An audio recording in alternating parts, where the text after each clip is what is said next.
This is News 25 with Deanna O'Donnell and Missy Kohler. News 25, local news you can count on. News is brought to you by J.K. Nelson Law. Call 727-9900 today for your free consultation.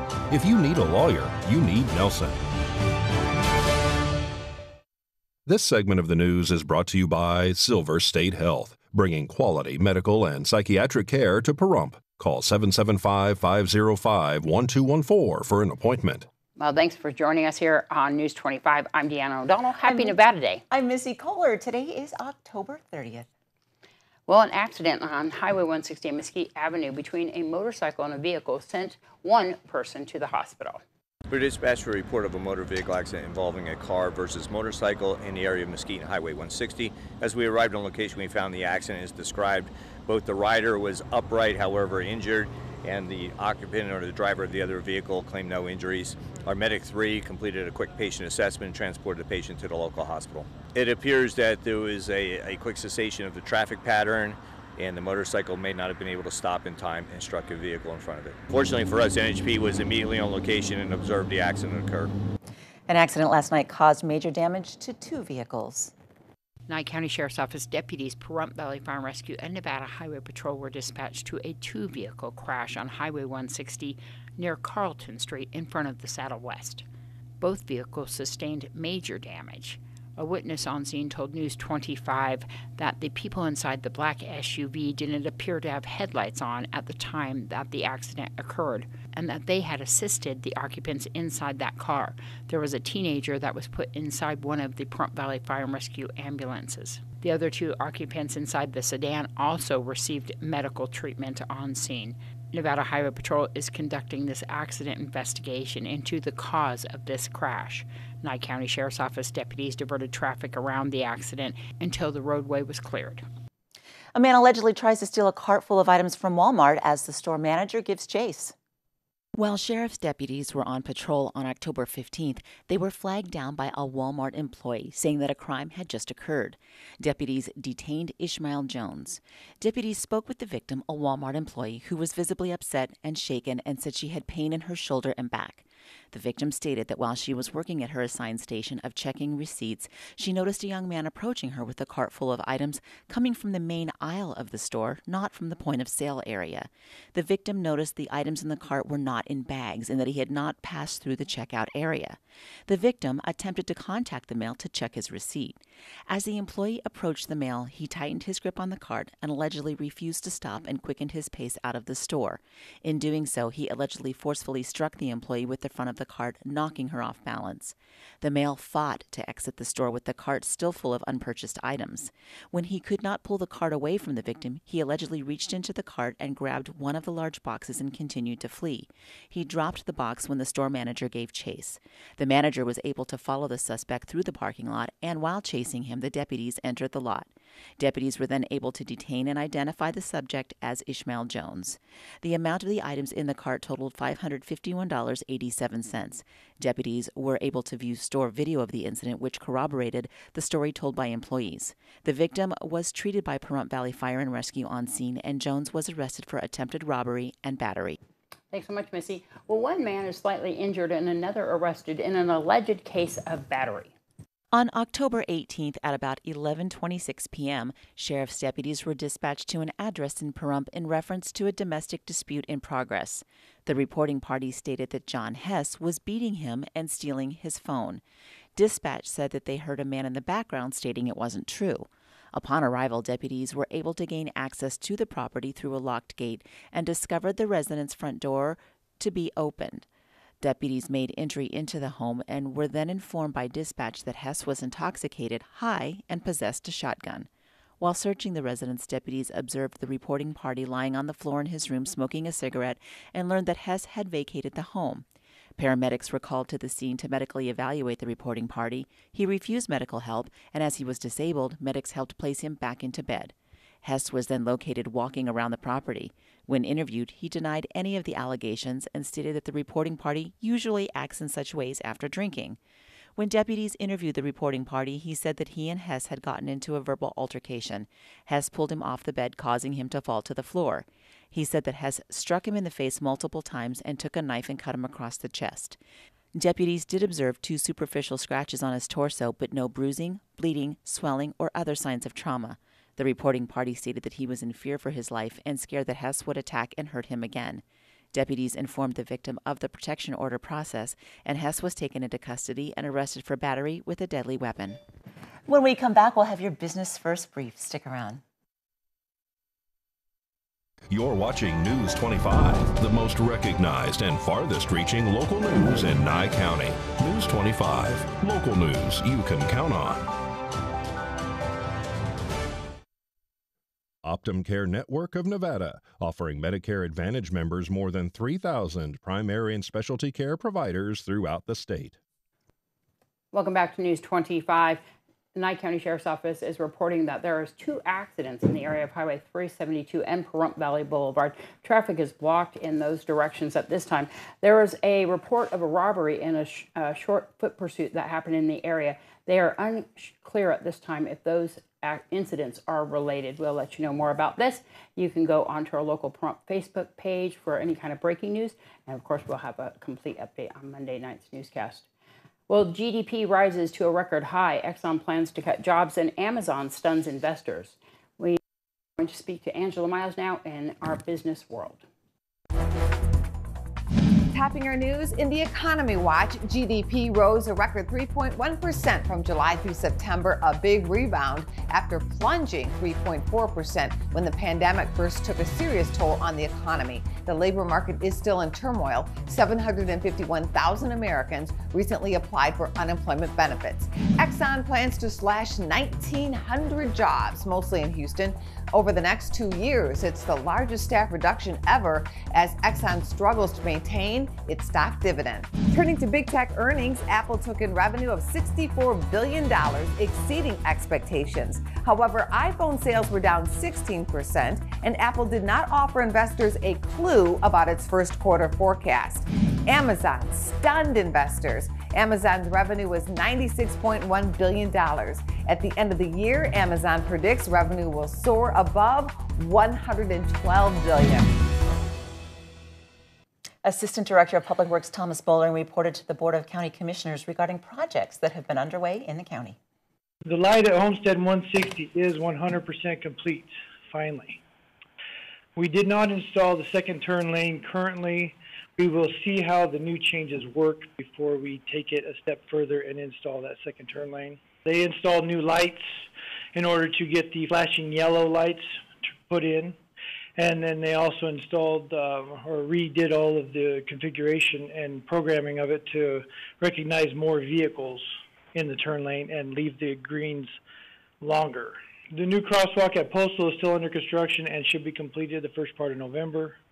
I noticed, as well as other people have noticed, that they didn't do anything this last week, and that's because they had to let the concrete cure. New camera at 372 and 160, those are all installed and operational, and that should help alleviate the traffic congestion we get at that intersection as well. Today, the reader boards to warn of a change in traffic pattern are being installed on Charleston Park and Barney to prepare for the upcoming change to the four-way stop warrant there. As for the Thousand Aaron Homestead stop warrant, we are still working with the engineer in order to get that going. Well, from smoke and pollution to germs and allergens, many of us have a vested interest in improving the air quality in our homes. This week's Angie's List report shares tips to help you breathe a little easier. Your home should be a place where you can sit back, relax, and take a deep breath. Literally, but with rising concerns about air quality both indoors and out, it's important to understand what can cause problems in your air and what you can do to help. Angie Hicks of Angie's List shares tips for getting to the root of the problem. Identify the source or sources and try to control them. Whether it's a leak in your home that leads to mold or allergens from outside your home, try to eliminate the source or minimize the pathway in. This can be the most cost-effective way to help improve your indoor air quality. Mold, smoke, and allergens can all cause air quality issues. In addition to preventing new contaminants, it's important to reduce what might already be circulating in your home. You can improve the quality of air circulating in your home by cleaning your vents and returns, especially in an older home. You should also make sure your ductwork is properly sealed to prevent contaminants from being pulled in and blown around your house. Regular maintenance plays a key part in keeping airborne particles at a minimum. Changing air filters on your HVAC system on a frequent basis can have a huge impact on your air quality. Professionals recommend changing filters every 30 days to drastically reduce mold and pollen in your home. This will also help your system run more efficiently. Allergens and dust aren't the only thing to worry about. Mold, spores, and germs can cause breathing issues too, but there's also a solution to help that. If you have air quality issues in your home, consider having a UV light installed on your HVAC system. This will not only kill mold spores, but also kill bacteria and germs that are passing through your system. There are multiple ways that UV lights can be installed in your HVAC system. Coil sanitizing lights can be installed in your system's air handler coils, killing mold or bacteria at the location it's most likely to be found. Air sanitizing lights can be installed in your ductwork that brings air into the system. Lights installed within your coil will remain on constantly. Lights within the ductwork will cycle on and off, synced with when the air is actually passing through. Although more expensive than DIY, having professionals install and maintain your UV system will help you get the most benefit from it. You should also expect to have the UV bulbs replaced annually as part of your routine HVAC maintenance. With a variety of ways to help improve air quality indoors, there's an option for anyone who wants to breathe a little easier. For more information about ways to test and improve your indoor air quality, go to angieslist.com. More News 25 coming right up. You're watching News 25, brought to you by Mountain West Lawyer, Injury Attorneys, 727-9500. News 25, local news you can count on. Welcome back. If your computer isn't running like it used to, there's a good chance it can be fixed. In today's Great Computer Deals quick tutorial, Josh Osborne says if you've done something that's caused the problem, it's important to learn from your mistake. Hi, it's Josh with Pahrump Zone Great Computer Deals. Let's get right into it. It's time for another quick tutorial. Josh's brutal truth. Things your computer repair guy won't tell you. Number 1. It's not the computer's fault, it's yours. You are the one that installed that junk program, and you're the one that allowed that guy from India to remote into your computer and get access to your bank account. And you're the one that let that computer overheat with 5 years worth of dust inside it. Listen guys, we get it. Computers don't come easy to everyone. We understand that, but there is hope and we really, truly care. All that matters is that things get fixed and resolved, and that we live and learn how to make sure these problems don't repeat themselves. Why trust a technician when you can trust a friend? Great Computer Deals is located at 1190 East Highway 372. Call us at 775-990-8833.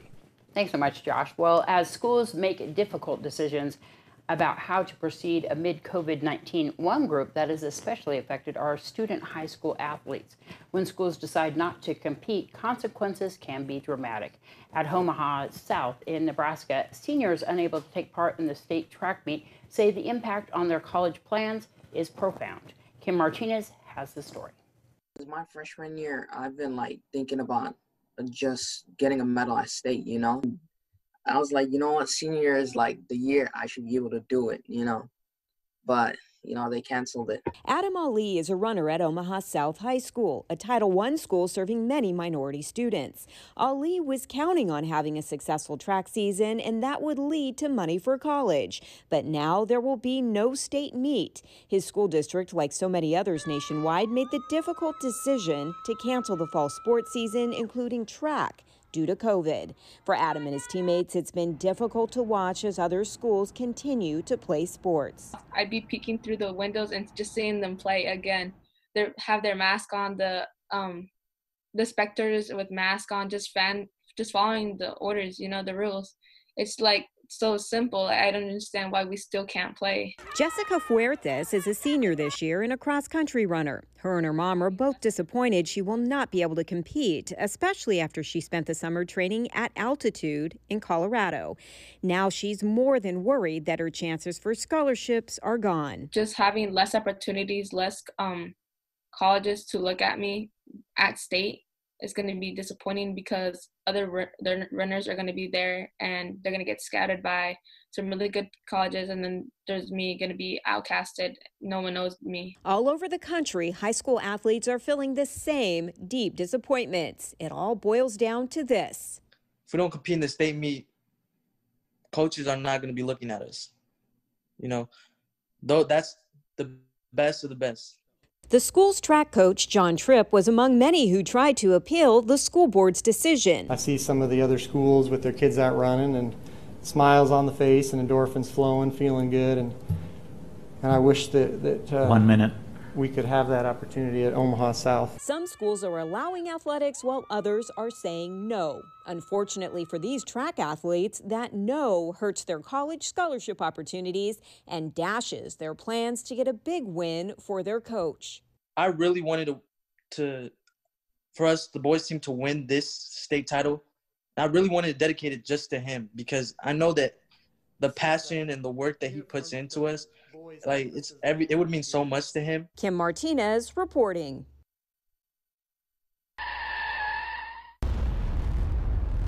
News 25 WeatherCam is brought to you by Lerner and Rowe Injury Attorney's Office in Pahrump. In a wreck, need a check? Call 702-877-1500. Hi, happy Nevada Day. It's John Kohler from KPVM Channel 25 News. We're on location here at Highway 160 in Basin. It's the Bob Roode Community Center, and it's the last day of early voting. In fact, if you're watching this right now, you may have time to just pop on over here still and do your early voting. It's open until 7 o'clock, and that's your last chance, folks. If you've got your mail-in ballot already filled out, you can just walk in, bypass the line. They've got a special box for you to drop your mail-in ballot right there and take care of business that way. Or 7 to 7 on Tuesday. That's election day. They get up early and they stay open until 7 o'clock, and then that's it. So important election this year. It's important that everyone votes, and we hope you do. So we'll tell you all about the weather you can expect this weekend for Halloween and the voting weekend when we return. News 25 weather is brought to you by Dairy Council of Nevada. The splash of cream in your coffee, the dollop of sour cream on your burrito, the melted toasty cheese on your pizza. Undeniably delicious, undeniably dairy. Enjoy what's real. Hey, good evening, Nevada. This is John Kohler from KPVM Channel 25 News. It's Casual Friday, and I'll put on this old thing. What do you think? That's Halloween. What are you going to do? All right, let's take a look at the weather. It's going to be a fever up in Fernley. 72 degrees for a high, 33 for a low. Out in Fallon, 71 for a high, looks like 28 for a low. Carson City, man, it's hard to keep up this accent. 76 degrees is as hot as it's going to get today, 30 degrees. They're all shook up for a low tonight, 30 degrees. All right, Tonopah, 67 degrees is your high today, 28 for a low. Out in Goldfield, you're looking at 70 big degrees and 28 for a high. Low, yeah, that thing, beauty. And in Beatty, it's 79 degrees for a high today, 40 for a low. In Amargosa, 81 is as hot as it's going to get, in 44. And out in Viva, Las Vegas, yes, 80 degrees. And 51 will be your low tonight. Out in Death Valley, 89 degrees, getting a little fevered out there in Death Valley. 57 for a low tonight. Let's take a look at the Paradise of Pahrump, shall we? We all shook up at 78 degrees currently. We got 80 degrees for a high today. Winds out of the west-southwest, 5 miles per hour, and just a tinge of humidity, 12%. Looks like sun rose this morning at 7:05 a.m. I was not up to greet it. However, we'll be there for the sundown at 6:49 p.m. 19% humidity towards morning. It's going to look good. 46 degrees for a low as we head on into the weekend. And let's look at that weekend, shall we? Hey. Saturday, Sunday, Monday. Well, you know, it's steady Eddie, about 80, low 80s for your highs. It'll heat up a little bit towards later in the week. You're looking at Monday, Tuesday, some clouds. That'll feel fine. Have a nice cloudy day. Let's do that. Lows in the mid to low 50s, and that'll just be all right. What do you think? We do this every Friday? I could. It would be fun. All right. Have a happy Halloween. Get yourself safe out there as you trunk or treat on Betty Loop on a Saturday night, and we shall see you there. Okay, you're married to him. I don't know what to say. All right, that's what I'm gonna say. Let's go burn in love, right? Halloween weekend. Thanks, Elvis, for the weather. I have actually a Elvis costume too. I should wear. All right, so Halloween tonight is an event from 6 until 9 p.m. and it is happening at 843 Basin Avenue, right there off of between Lola and Linda Basin. It's a haunted drive-through, and you get goodies. It's $3 per car. Come on by; it's gonna be lots of fun. Once again, the Shadow Mountain Community Players are having that. It's going to be so much fun. All kinds of spooky stuff happening. And don't forget, tomorrow night on the Betty Loop Trunk or Treat, we're going to be there we'll be there a little bit early setting up, but all the fun starts at 5 o'clock. Bring the kids, 5 until 8, trunk or treat around Betty Loop. Lots of fun things to see there, including me and Deanna in costume. That's all I'm saying about that. And we'll be giving out lots of candy. I know we are actually going to get dressed up because I never usually dress up. So the Betty Loop, just north of Home Depot off of Highway 160. If you want to join us, you can actually show up. We have to have all the cars decorated and out there ready by 4 p.m. It's going to be so much fun. We hope you have a great Halloween weekend and happy Nevada Day. Once again, I'm Deanna. I'm Missy. Have a safe weekend. Good night.